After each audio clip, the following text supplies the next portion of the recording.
Hello mga buddy! Alam niyo yung parehong feeling na kinakabahan at nasasabik din. Ganito yung feeling ko nung ilang oras na lang ay makakapunta na ako sa Russia. Sakay ng Kanot Shark Airlines sa Uzbekistan, lumapag ako sa Domodedovo Airport sa Moscow. Honestly, medyo kinakabahan din ako habang naglalakad papuntang immigration. Iniisip ko pa nga nun, paano kung hindi ako papasukin at ma-deport?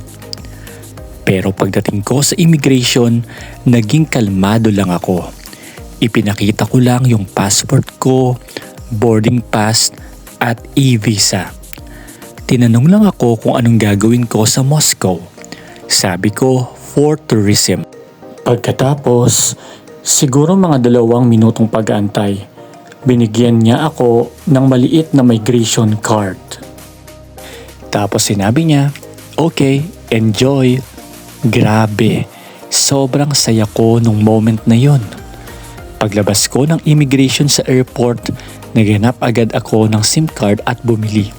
Medyo natagalan nga lang ako dito dahil pinaset up ko pa yung sa VPN para gumana ang ilang social media apps like Facebook, Instagram at TikTok dahil ban po sa Russia itong mga social media apps na ito.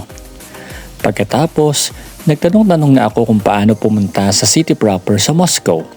Ayoko namang mag-taxi kaya nirecommend sa akin na mag-tren ako sa AeroExpress at kailangan kong bumili ng ticket para makarating naman sa metro train papunta sa aking hotel at sa mga sikat na lugar tulad ng Red Square at Kremlin.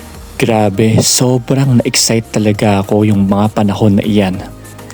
Sa susunod ay ibabahagi ko sa inyo kung ano-ano nga ba ang mga napuntahan ko sa Moscow, Russia. Hanggang sa muli, paalam!